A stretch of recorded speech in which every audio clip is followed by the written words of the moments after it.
Bismillahirrahmanirrahim. Assalamualaikum warahmatullahi wabarakatuh. Waalaikumsalam warahmatullahi wabarakatuh. Innal hamdalillah nahmaduhu wa nasta'inuhu wa nastaghfiruh wa na'udzu billahi min syururi anfusina wa min sayyiati a'malina.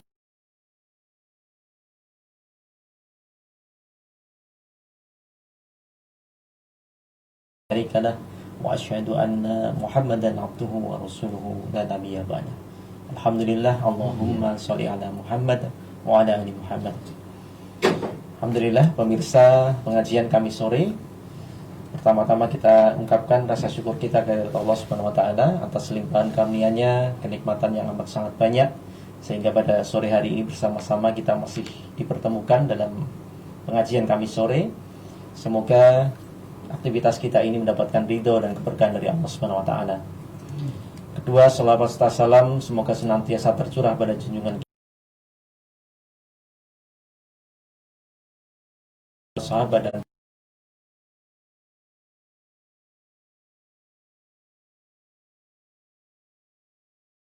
kita, yaitu fikih kontemporer. Dan alhamdulillah sudah bersama kita Ustadz. Dan insya Allah pada pertemuan kali ini kita akan membahas tentang mengenal lebih dekat akad-akad syariah. Karena sekarang juga baru banyak permasalahan yang mengatasnamakan bisnis syariah dan sebagainya, tapi ternyata yang berjalan tidak sesuai dengan kondisi yang ditawarkan. Nah, maka ini perlu kita kaji. Dan marilah kita mulai kajian pada sore hari ini dengan baca basmalah. Bismillahirrahmanirrahim. Terus selanjutnya kepada Ustadz Ahmad Khudari kami persilahkan. Assalamualaikum warahmatullahi wabarakatuh. Waalaikumsalam. Bismillah, alhamdulillah, wassalatu wassalamu ala rasulillah wa ala alihi wa sahbihi wa mawala. Asyhadu an la ilaha illallah wahdahu la syarikalah wa asyhadu anna Muhammadan abduhu wa rasuluh. Rabbi zidni ilma warzuqni fahma, amma ba'du. Ya, alhamdulillah, syariah di Indonesia ini bukan lagi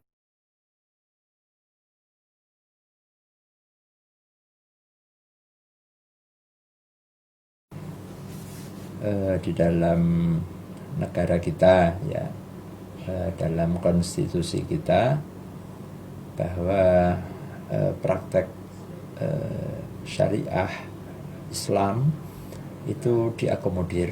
Nah, tentu dalam prakteknya keseharian masyarakat Indonesia tentu sudah menjadi bagian dari kehidupan masyarakat Indonesia yang menjalankan syariah Islam, ya, mayoritasnya, karena umat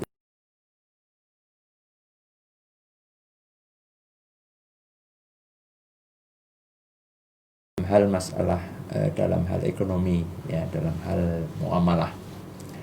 Kalau dalam masalah pernikahan atau perkawinan sudah jelas ada undang-undang perkawinan, dan undang-undang perkawinan yang berlaku di Indonesia adalah itu adalah undang-undang yang sumbernya adalah syariat Islam. Maka sebenarnya kalau kita umpama menolak syariah Islam, itu faktanya bahwa syariah Islam itu sudah ada dalam undang-undang, ya. Jadi kalau orang yang mau menolak itu, ya, mungkin hilang sekian persen dari undang-undang berlaku di negara.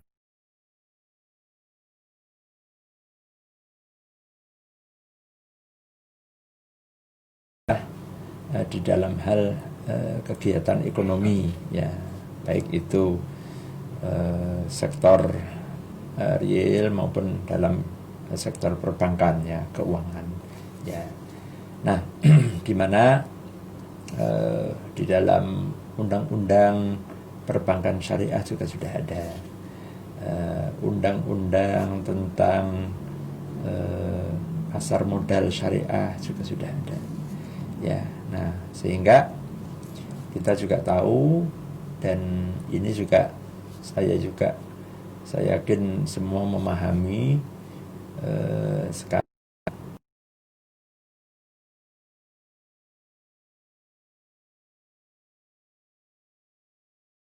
ekonomi syariah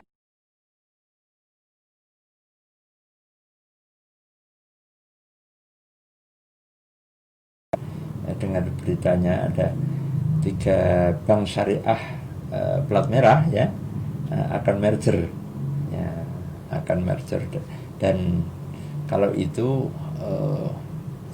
akan nanti akan menjadi bank syariah terbesar ya, bank syariah terbesar dengan aset yang nilainya mungkin sekian ratus triliun ya.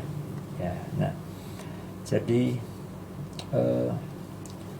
di dalam syariah artinya kalau kita mau syariah di negeri kita ini adalah sesuatu hal yang tidak perlu ditakutkan, nggak perlu dikhawatirkan. Dan yang menarik bahwa justru yang di dalam berekonomi syariah ini tidak hanya umat Islam. Data mencatat bahwa terutama di asuransi syariah itu mayoritasnya yang pesertanya itu mayoritasnya adalah non muslim gitu. Nah, artinya ini menunjukkan bahwa syariah tidak hanya untuk umat Islam, tetapi syariah itu dia universal ya, karena ekonomi itu tidak mengenal batas-batas ya bangsa, ini bahasa apa, orang yang semua kan orang butuh makan, orang butuh hidup begitu, dan itu universal. Nah, maka juga demikian bahwa syariat Islam juga tujuannya tidak hanya untuk segmen kaum muslimin saja, tetapi juga syariat Islam itu karena prinsipnya yang dibangun adalah nilai-nilai keadilan, nilai kebersamaan. Di situ tidak boleh ada kezaliman, ya tidak ada, jadi kesetaraan, keadilan itu betul-betul ditegakkan begitu. Nah, sehingga di dalam bermuamalah, berekonomi syariah itu nilai-nilai ini menjadi satu hal yang harus ditegakkan. Nah, namun di dalam prakteknya ya di lapangan, nah, tentu tidak seindah di dalam teorinya ya. Nah, pasti ada banyak kendala, ada permasalahan baik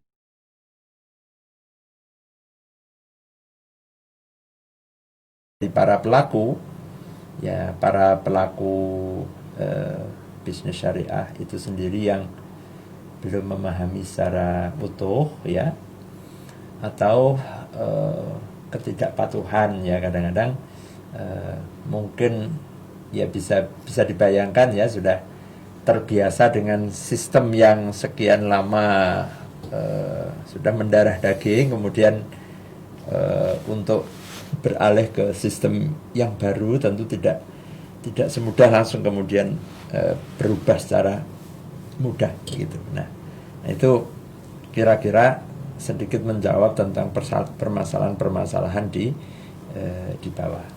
Nah, tentu itu tidak menjadikan kemudian kita menjadi mundur ya. Justru itu adalah menjadi sebuah challenge ya, tantangan bagi umat Islam, khususnya para pelaku ekonomi syariah ya, dan juga salah satunya juga diantaranya adalah para pegiatnya, para ulamanya, para yang semua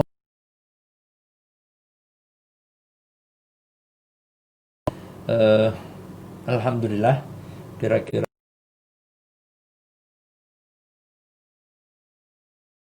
saya ikut di dalam bagaimana perkembangan ekonomi syariah, di perbankan syariah, dan juga di industri jasa syariah. Ada perhotelan syariah, ada rumah sakit syariah, dan yang lain-lainnya ya. Dan sekarang itu terus akan berkembang nanti ya. Nah, karena prinsipnya bahwa syariat Islam itu berlaku dalam segala sisi kehidupan. Ya, maka nanti akan terbuka semua hal-hal yang bagaimana supaya sejalan dengan prinsip-prinsip syariah. Nah, kalau semuanya sudah syariah, ya sebenarnya nggak usah dikasih label syariah, sudah cukup ya. Kenapa? Karena semuanya sudah sesuai gitu ya. Nah sekarang kenapa sih dikasih label bank syariah, koperasi syariah? Karena supaya membedakan dari yang umumnya banyak.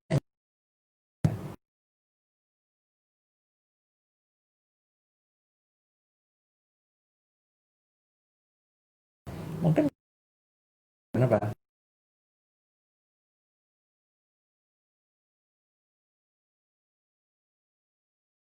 Ya, karena lebih sedikit gitu. Nah, kedepannya demikian. Nah, mengenal akad-akad. Nah, di dalam itu pertama adalah bagaimana membangun bahwa karena muamalah itu dasarnya adalah akad ya. Akad itu kontrak perjanjian ya. Nah, kalau orang itu melakukan sebuah transaksi, maka yang menjadi dasarnya adalah ini transaksinya apa ya. Ini transaksinya mau jual beli, pinjam meminjam, sewa menyewa, atau ini hibah, atau ini kan harus jelas. Nah ini yang harus diperjelas di awal. Nah maka sebelum masuk ke yang lain, maka diperjelas dulu ini akadnya apa. Nah makanya hal yang paling mendasar di dalam ekonomi syariah atau dalam muamalah syariah adalah kejelasan akad ya, kejelasan akad. Nah kalau orang mau utang piutang ya berarti akadnya orang itu mau apa, dia mau utang ya, berarti akadnya dia butuh uang, nanti uangnya untuk mungkin untuk bayar rumah sakit gitu ya, ada keluarganya yang sakit, artinya orang ini butuh bantuan, pertolongan ya. Nah maka kalau dia minjem tetangganya ya niatnya adalah dia utang, nanti dia akan kembalikan lagi kan gitu. Nah maka kalau seperti ini akadnya apa, maka harus diperjelas ini akad Abdul Hasan.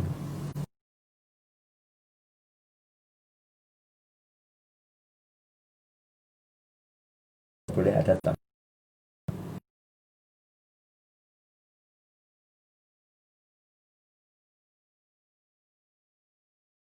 maka itu namanya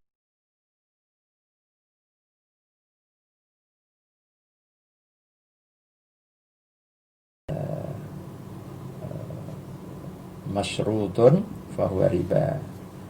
Setiap utang piutang yang di situ ada tambahan yang dipersyaratkan, maka itu menjadi riba hukumnya ya. Nah tapi berbeda halnya kalau orang itu dia mencari pembiayaan, orang mau usaha, dia orang mau jualan ya, mungkin dia dulu juga jualan bakso begitu ya,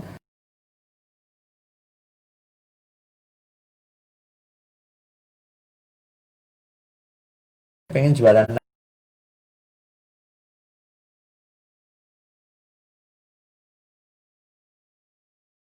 ini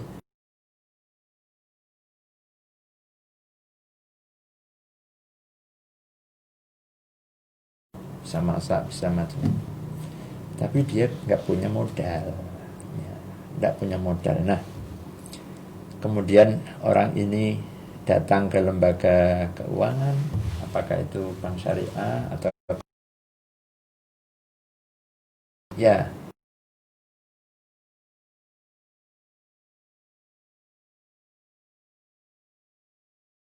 modal, tapi saya nggak punya modal, nggak punya biaya untuk usaha saya itu. Nah oke. Nah maka diberikanlah dia sejumlah modal taruhlah dia dikasih uang ya 10 juta ya tahu mamanya. Nah, apakah orang seperti ini akadnya apa? Nah, ini harus jelas. Nah, kalau bentuknya modelnya seperti ini, bahwa si tukang bakso ini nanti dia modalnya itu semuanya dari pinjaman itu, kemudian di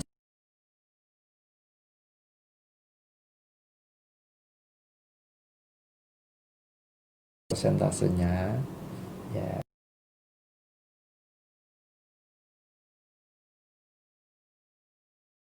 ya karena dia yang semuanya full dia yang ngerjakan. Nah,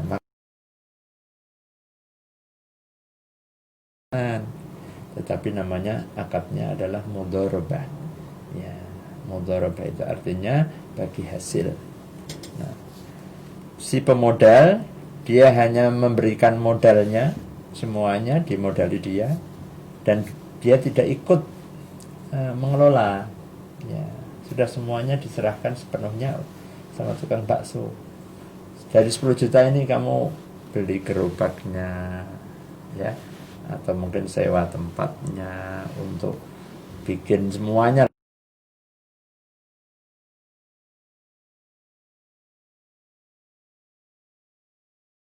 Katan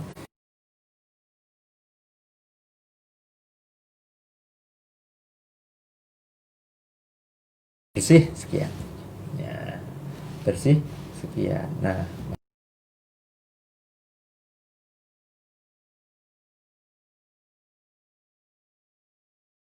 atau mungkin ya terus sesuai kesepakatan, mungkin si pemodalnya niatnya menolong gitu ya, udah saya kasih 10% saja, yang 90% keuntungan ambil kamu semuanya, bagi saya yang penting modal pokoknya ya. Nah,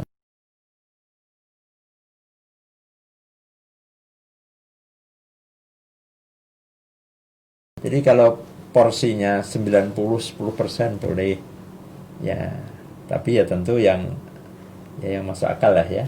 Ya, kalau yang pemodalnya 90%, yang ini 100% ya tidak masuk akal juga ya. Nah, jadi ini prinsip keadilan. Nah, Islam memberikan satu kaidah bahwa di dalam transaksi, di dalam muamalah itu prinsipnya adalah saling antarodin, ya, saling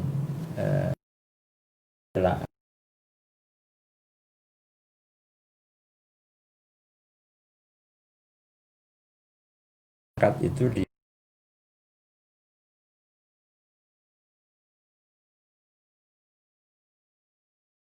semua dengan secara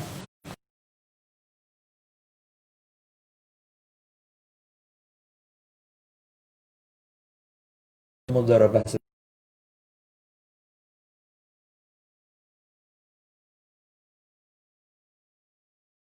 dua orang yang saling bersepakat, mereka berkongsi, yang akan menjadi pihak ketiga. Di dalam hadis Nabi, ana thalikus syarikaini, aku adalah pihak ketiga dari dua orang yang bekerja sama, orang yang berkongsi. Malam yakhun ahaduhumal akhar, selama kedua-duanya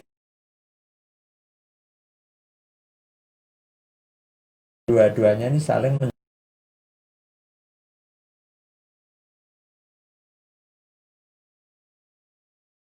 selama keduanya saling amanah, menjaga amanah, tidak saling mengkhianati, tidak saling menzalimi, maka Allah. Nah, tapi ketika ada salah satu pihak yang mengkhianatinya, maka Allah keluar dari syarik ini, dari kongsi ini. Allah berlepas diri, tidak mau.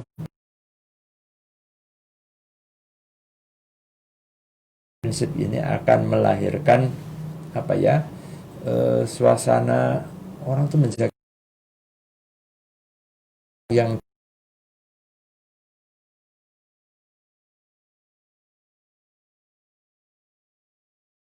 untuk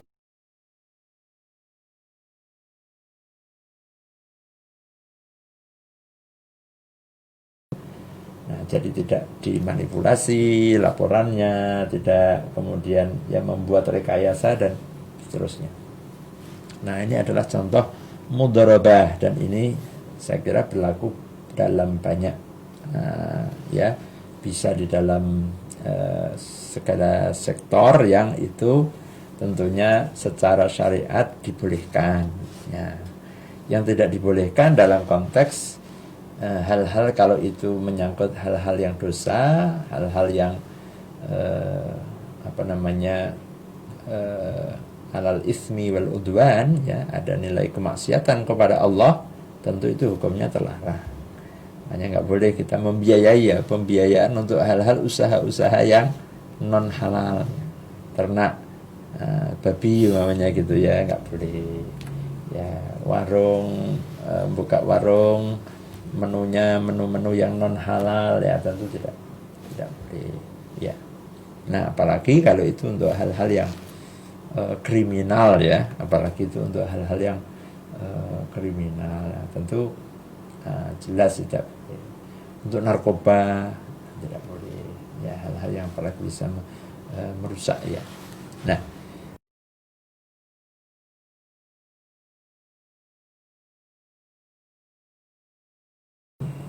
banyak di antara kaum muslimin sendiri ini belum benar-benar memahami prinsip-prinsipnya. Nah, mari kita semakin mempelajari. Nah, kalau rugi bagaimana? Kalau tadi si tukang bakso tadi umpamanya rugi, ya ruginya siapa yang menanggung gitu ya? Ternyata begitu rugi, terus kemudian akhirnya diputuskan selesai, aset-asetnya dinilai semuanya, dijual semuanya, tinggal 5 kerugiannya kan berarti 5 juta ya. Nah, siapa yang menanggung? Nah, prinsip di dalam mudharabah itu adalah bahwa kalau keuntungan itu dibagi, maka kerugian juga dibagi. Nah, bagaimana pembagiannya? Ya, pembagiannya sesuai kesepakatan. Ya.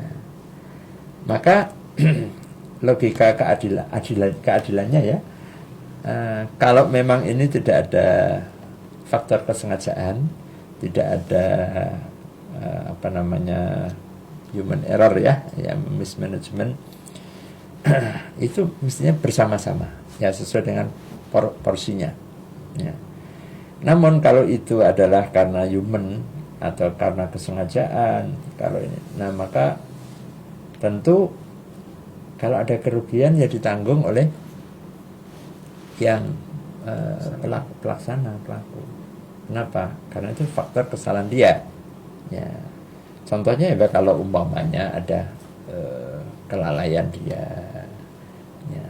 Wong usaha kok orang pernah dicatat atau malah mungkin ditinggal lungo gitu ya, diserahkan orang lain, nggak pernah dicek dan seterusnya, itu kelalaian. Nah, tapi kalau yang sifatnya mungkin dia ternyata kebakaran ya, naudzubillah, bencana alam dan yang lain, nah tentu itu bisa dipahami bahwa kerugian kalau terjadi maka juga ditanggung oleh pemodal.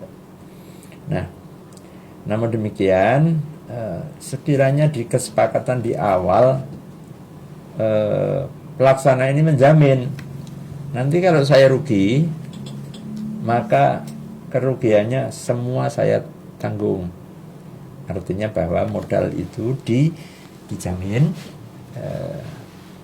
pemodal tidak akan menanggung kerugian kalau ada kerugian yang ditimbulkan. Nah, boleh nggak akad semacam ini?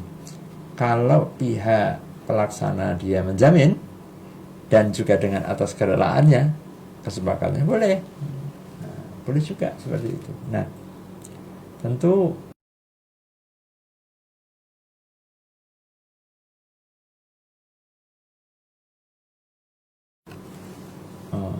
gelem hadine ora gelem rugine gitu ya. Nah, ya logikanya begitu mestinya. Tetapi bisa jadi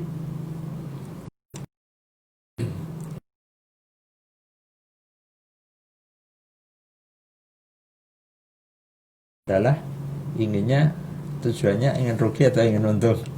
Ya ingin untung ya mestinya ya. Nah, minimalnya dia tidak rugi kan gitu. Minimalnya ya PEP atau dia tidak mengalami kerugian. Nah, tetapi di situ ketika disepakati di awal atas kerelaan, maka tidak ada masalah. Karena prinsip di dalam muamalah itu adalah innamal bai'u antaradhi. Selama saling ya ada ridho, maka ketika mudharib ya istilahnya yang pelaksana itu ya namanya istilahnya mudharib, kalau yang pemodal namanya sahibul mal ya, pemilik dana, ada sahibul mal, ada mudharib ya. Kalau mudharibnya dia memberikan jaminan, maka boleh seperti itu ya. Dan dalam hal ini Majelis Ulama sudah punya mengeluarkan fatwa tentang mudharabah. Bagaimana kaidah-kaidahnya.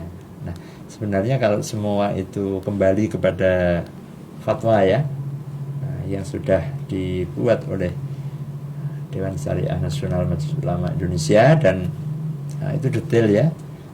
Maka insya Allah kalau semua berpegang teguh kepada fatwa itu, karena memang fatwa ini tidak main-main. Fatwa ini setelah ya membaca dari Quran Sunnah sudah otomatis itu standar ya. Kalau ada yang Sunnah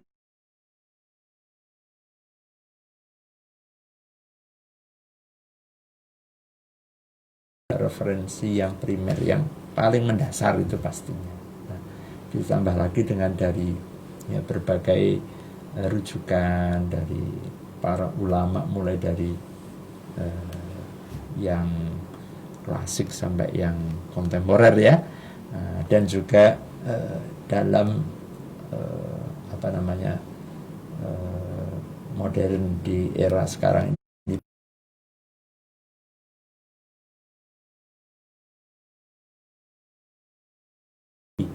sehingga bahwa benar-benar fatwa itu berangkat dari tasawur, dari persepsi yang utuh, semua dipahami, sehingga ketika membuat aturan, membuat ketentuan itu betul-betul atas dasar ilmu ya, tidak kira-kira, tidak asal-asalan ya. Nah,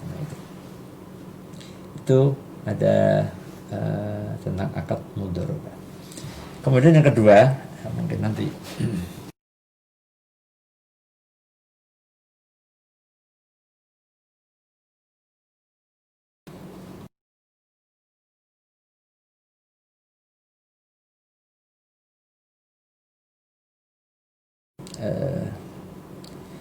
si A ya, si A dia mau beli HP umpamanya ya, maka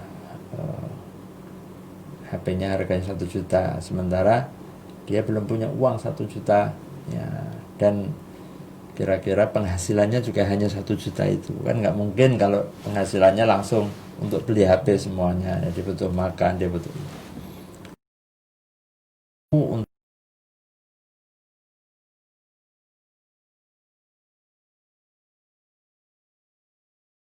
atau ke koperasi syariah atau ke individu ya, saya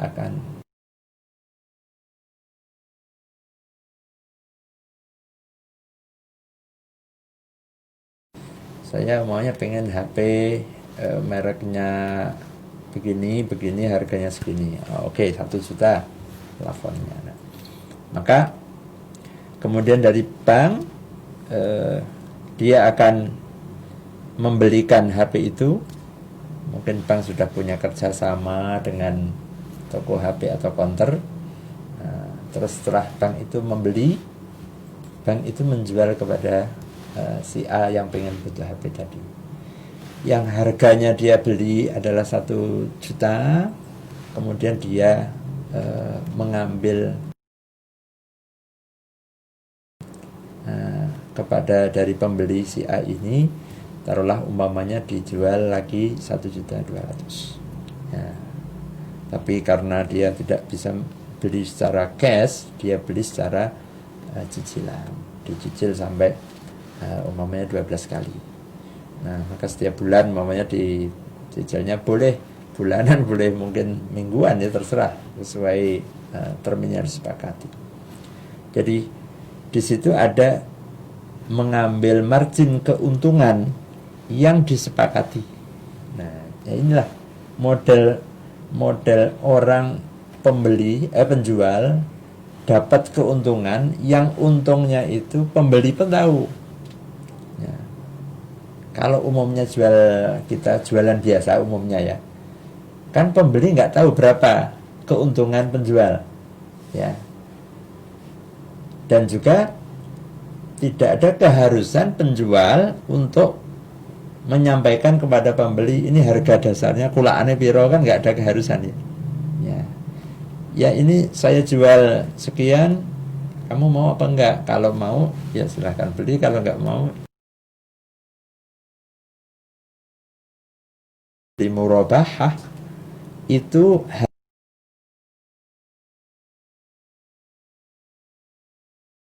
pembeli dua-duanya. Dan keuntungannya pun juga tahu berapa besaran keuntungannya. Sama-sama terbuka. Ya. Tadi modalnya 100 dengan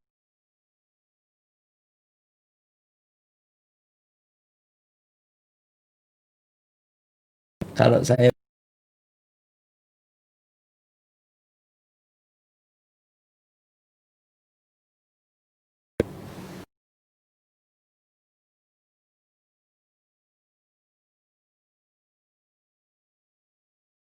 ya pastinya. Nah, maka seperti ini disebut dengan bai'ul murabahah, jual beli dengan murabahah, jual beli yang keuntungannya sama-sama diketahui oleh pembeli dan penjual.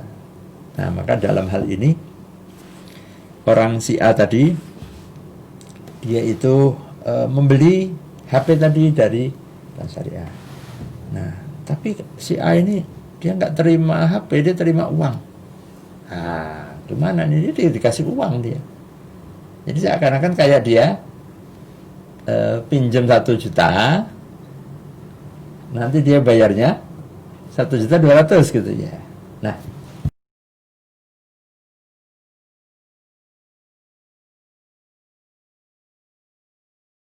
dia itu beli HP, dia tidak pinjam uang. Ya. Nah, boleh kalau si A ini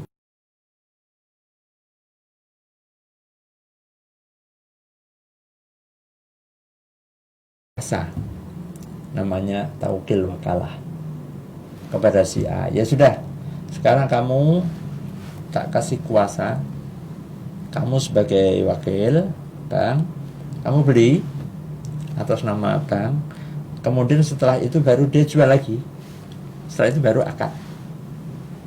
Nah, yang penting dalam murabahah ini adalah bahwa ketika terjadi akad jual beli ini, bahwa barang itu adalah menjadi miliknya bank, sudah menjadi milik penjual, yaitu dalam hal ini Bank Syariah secara hukum, meskipun barangnya mungkin masih di toko.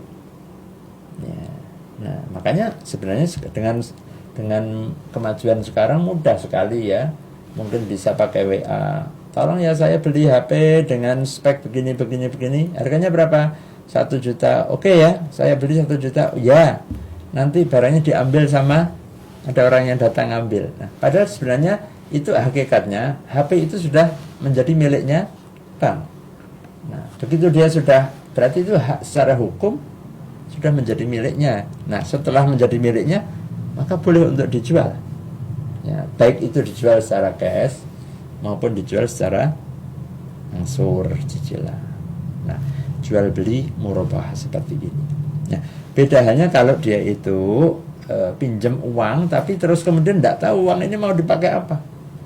Tidak jelas kan? Mungkin mau dipakai jajan, atau dipakai kebutuhan yang lain, nggak jelas. Nah, kalau murabahah itu sebenarnya ada barang yang dijual, ya, ataukah bisa juga kalau selain barang berarti jasa.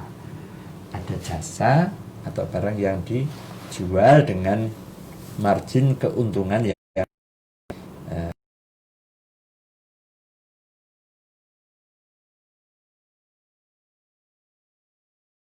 adalah jual beli yang dibolehkan. Dan sering kadang-kadang memahami ada kok nggak sama harga cash dengan harga apa namanya cicil angsur gitu ya. Kemudian banyak yang mengatakan itu nggak boleh. Ya, kenapa? Karena ada hadisnya Rasulullah melarang jual beli dengan dua harga. Ya. Nah, ini dalam memahami hadis itu mesti harus detail ya. Nah, ojo nganggo pahame dhewe gitu ya. Jadi harus baca dulu penjelasannya ulama ahli hadisnya. Harus tanya para ulama ini. Nah, yang dimaksud bahwa jual beli yang terlarang yang dua harga itu adalah kalau ketika akad itu tidak ditentukan harganya berapa. Harganya yang mana yang dipilih. Ya, itu yang nggak boleh. Makanya kalau sudah ditentukan, nah berarti harganya satu. Ya, cash ataukah cicil. Kalau dicicil berapa kali, ya toh? Ya, itu harus jelas takyin muayyan. Tapi kalau nggak dijelaskan, nggak ditentukan, nah itu yang nggak boleh. Harganya tetap dua, cash begini, ini segini. Ya sudah tak beli. Tapi nggak ditentukan, ini pakai harga yang mana? Nah itu yang nggak boleh. Nah di situ yang nggak boleh. Tapi kalau di awal sudah ditentukan jumlahnya, besarannya, harganya berapa, kemudian mau secara nakdan ya, secara cash ataukah secara baik taksid, artinya jual beli diangsur, nah maka itu menjadi mengikat, jadi jelas ini mau dengan cara yang mana.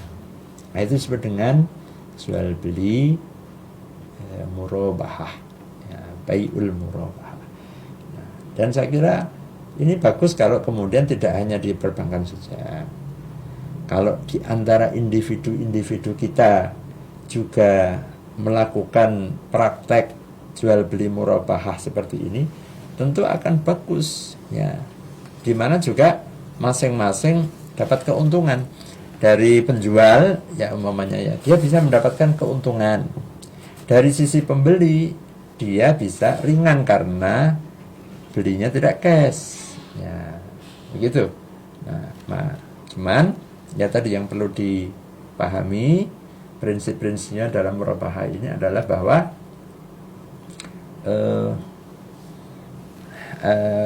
harganya jelas, harga pokoknya jelas, kemudian harga setelah ditambahkan marginnya sekian jelas, berapa kalinya, dan waktunya juga.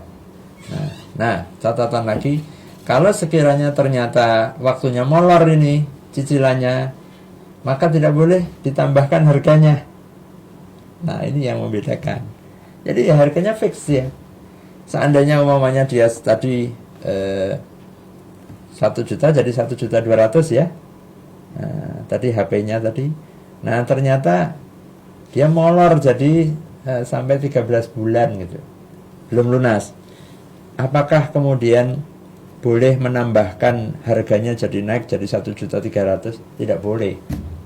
Kenapa? Harganya sudah fix, nggak boleh ditambahkan kalau ada keterlambatan. Nah, kalau kemudian ditambahkan, maka itu menjadi riba. Ya. Nah, disitulah. Terus bagaimana kalau dia nggak bisa bayar? Nah, kalau nggak bisa bayar, maka ayatnya sudah ada. Kalau orang dalam kesulitan, ya, maka berilah waktu tenggang. Fanadhiratun ila maisarah. Ya, kasih waktu.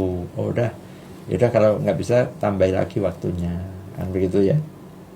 Ya, bukan malah ya nggak apa-apa kamu, tapi yang penting setiap keterlambatan tambah sekian, seneng situ ya. Lama-lama mungkin bisa berlipat-lipat lebih gede dari pinjaman awalnya. Awalnya mungkin 1.200.000 bisa menjadi 3 juta. Kalau sekian tahun ya, mungkin 5 tahun nggak lunas-lunas. Nah, itu yang disebut dengan riba yang ad'afan mudha'afah. Dan itu yang berlaku banyak di masyarakat ya, terlilit dengan hutangnya, rentenir ya, lintah darat itu ya. Nah, sehingga orang awalnya dia hutangnya sekian. Nah, kalau dalam konsep Islam nggak boleh segitu, ya segitu ya. Pertanyaan, apa jaminannya kalau seandainya dari yang utang tadi ya, si A tadi umpamanya dia kalau umpamanya dilalah baru ngangsur 3 bulan terus kemudian lungo ya, nanti rugi dong. Nah, maka dalam hal ini boleh meminta jaminan ya, boleh minta jaminan. Kalau umpamanya jaminannya ya macam-macam ya, jaminan itu sesuatu kan sebagai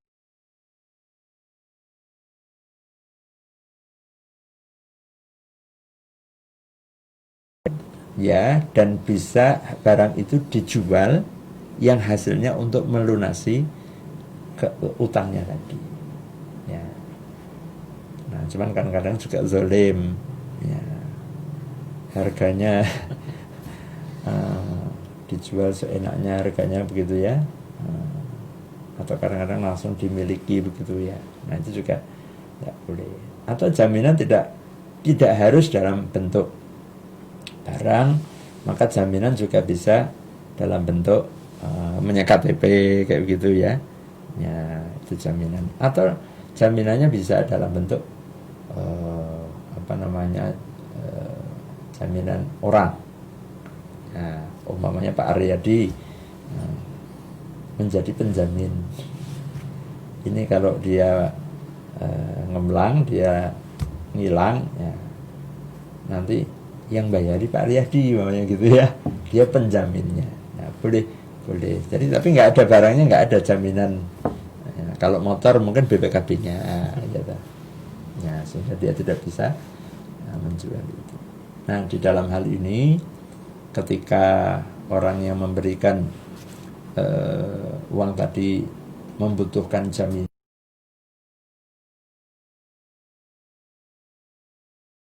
nah cuma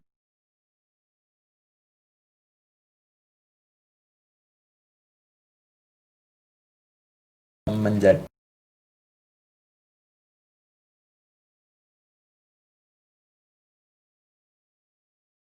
mobilnya Medina tinggu baik gitu ya. Nah, maka nanti bisa menjadi riba tadi ya, setiap utang piutang yang di situ ada manfaat yang dia dapatkan, maka itu bisa menjadi riba di situ. Nah, prinsipnya ya dia hanya penjaminan saja. Nah, yang penting kalau dia mengalami kesulitan atau dia tidak bisa bayar, maka barang itu bisa dijual untuk melunasi utangnya itu. Nah, ini di dalam praktek murabahah, dan ini umum dipakai untuk pembelian barang, untuk pembelian mungkin rumah juga ya. Nah, cuman ini syaratnya ya barangnya itu sudah ada ya, barangnya itu sudah ada. Atau kalau belum ada, maka barangnya disebut dengan mausuf fi dhimmah ya. Kalau sekiranya barangnya belum ada, tapi barangnya itu sudah, speknya itu sudah diketahui secara detail di depan ya, mungkin ini barangnya itu masih di kapal ya, maunya ya, dalam pengiriman ya, tetapi dia menjamin, menggaransi ya, mungkin dia toko kan setiap Mas ini barangnya lagi kosong tapi baru dikirim, maunya begitu. Nah, barangnya ini sudah ada belum? Ya sudah ada tapi belum sampai gitu ya. Nah, tapi speknya mausuf ya, jelas semuanya speknya, dan betul-betul itu dipercaya pihaknya. Yang nggak boleh itu adalah aku tuku manuk endi isih diengkremi karo mboke sesuk nek netes. Ya nek netes. Nah, itu nggak boleh, ini ada jahalah. Ya, yang seperti nggak boleh. Saya beli ikan, ikannya mana? Urung dipancing. Sesuk lagi digoleki isih. Ya nek dapat ikan kalau ya. Nah, itu yang seperti itu nggak boleh. Berarti itu tidak ada jaminan ya. Tapi kalau yang model-model ya seperti kayak barang-barang yang bisa diproduksi ya, atau ya makanan atau ini yang ya bisa dijamin bahwa barang itu bisa wujud ada setelah waktu tertentu, maka itu boleh. Misalnya seperti itu. Yeah. Nah, itu dua hal ya di dalam akad syariah yang ini umum atau ini banyak dipakai di dalam praktek muamalah ya, baik itu di sektor perbankan syariah atau ekonomi syariah ya. Baik, maka nanti bisa kalau ada pertanyaan bisa dielaborasi lagi ya. Baik pemirsa, tadi sudah disampaikan beberapa, mungkin nanti bisa ada pembahasan selanjutnya. Tapi kadang ini yang masih sering dipertanyakan itu kadang terutama yang memang agak dalam tanda kutip itu agak nyinyir sama syariah. Ya. Itu kan sering kita mendengar itu, nah itu podo wae sama aja, itu bunga itu cuma diganti istilah ujroh atau apa seperti itu. Itu mungkin yang secara singkat yang bisa untuk menjelaskan itu, Ustaz. Ya, tentu bagi yang awam atau ya ada dua kemungkinan. Pertama, orang yang belum mengerti. Nah, ini orang awam, maka kalau orang awam itu juga nggak bisa disalahkan ya, karena memang dia belum tahu gitu ya. Nah, sehingga karena orang belum tahu, belum mengerti ya, pemahamannya ya seperti itu. Nah, maka tugas kita untuk menjelaskan ya, mengedukasi bahwa tidak seperti itu kan gitu. Nah, yang kedua kemungkinannya dia tidak orang awam, dia sudah tahu tetapi memang dia tidak suka ya, dan cenderung untuk menyerang ya. Jadi memang dia tidak suka dengan itu sendiri ya. Dan justru malah kadang-kadang dari orang Islam sendiri ya. Nah, ini tentu yang seperti ini cara pensikapannya tentu berbeda. Kadang-kadang walaupun dijelaskan pakai sekian puluh ayat, sekian ratus hadis itu ya, tetap saja sumum bukmun umyun gitu ya. Ya, jadi tutup mata, tutup telinga begitu. Nah, tentu yang seperti ini ya nggak perlu ditanggapi dengan ya berlebihan, ya seperlunya saja. Nah, maka kalau yang seperti ini kalau menilai bahwa sama saja, nah tentu tidak sama. Kenapa? Karena orang yang menilai sama antara riba dengan jual beli itu diancam oleh Allah. Bahaya itu dalam Quran.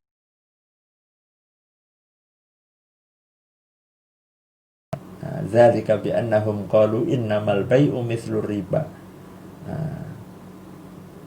Mereka mengatakan bahwa riba dengan jual beli padha wae gitu ya.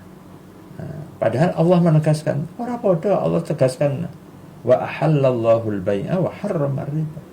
Allah menghalalkan, Allah itu membolehkan jual beli. Ya. Tadi contohnya jual beli murabahah ya. Tadi adalah jual beli ya. Wa harrama riba. Allah mengharamkan riba. Kan begitu ya. Nah, jadi itu kan akadnya di depan. Ya. Sebenarnya orang menikah dengan kumpul kebu gitu. Ya hasilnya sama. Padha-padha duwe anake gitu ya. Malah kadang-kadang ya anake luwih akeh nek kumpul kebu. Ya. Ya. Jadi tentu dua hal yang berbeda. Yang satu diikat dengan ikatan, ada tanggung jawab, ada di situ saling kepercayaan, ada hak dan kewajiban, ya. Nah, sementara yang satu tanpa ikatan, ya. Dan ya, kalau ada sesuatu hal, maka cenderung yang satu ada pihak yang dirugikan, ya. Nah, kalau yang namanya diikat dengan ikatan pernikahan kan, ya, Menyelamatkan. iya, masing-masing diberikan haknya, nggak boleh ada kezaliman di situ, baik dari kedua belah pihak, kan begitu, ya. Masing-masing punya haknya, masing-masing juga punya kewajiban, karena yang namanya adil itu bahwa antara hak dan kewajiban itu seimbang, ya. Tidak boleh orang menuntut hak tetapi dia nggak mau kewajiban, ya. Nah, ada keseimbangan antara hak dan kewajiban, ya. Baik Ustaz. Mungkin saya yakin mungkin bisa kita lanjutkan mungkin di yang selanjutnya nanti sebagai penutup singkat mungkin karena waktu, ya. Ya, jadi kita memang harus terus untuk mendalami, memahami konsep syariah ini, ya, baik dalam teori maupun dalam praktek. Tentu tidak ada hal yang sempurna, semua terus berproses, ya. Kalaupun di lapangan ada praktek-praktek yang mungkin belum sesuai, nah, tugas kita adalah bagaimana untuk diperbaiki, ya. Mungkin boleh jadi karena faktor manusianya, faktor orangnya, ya, karena mereka juga baru, begitu, ya. Nah, maka mari bersama-sama kita perbaiki, kita kembalikan lagi ke jalurnya. Nah, kita yakini bahwa syariah ini adalah karena dari Allah, ya. Nah, maka pasti tujuannya adalah untuk memperbaiki, untuk membawa rahmat, tidak hanya pada kaum muslimin saja, tapi kepada semuanya. Wa ma arsalnaka illa rahmatan lil alamin, ya. Wallahu a'lam bishawab. Ya, jazakumullah pada Ustaz Muhammad Huzari. Pemirsa, pengajian kami sore, alhamdulillah kita sudah sampai di penghujung acara. Mudah-mudahan ini akan kita lanjutkan dalam kajian-kajian kita berikutnya. Namun untuk episode sore ini, marilah kita akhiri bersama dengan baca hamdalah dan doa penutup majelis. Alhamdulillahirabbil alamin. Subhanallah wa bihamdika, asyhadu an la ilaha illa anta, astaghfiruka wa atubu ilaik. Saya pembawa acara, kita Wilyaradi, mohon maaf kalau ada kekurangan. Wabillahi taufiq wal hidayah. Assalamualaikum warahmatullahi wabarakatuh. Waalaikumsalam warahmatullahi wabarakatuh.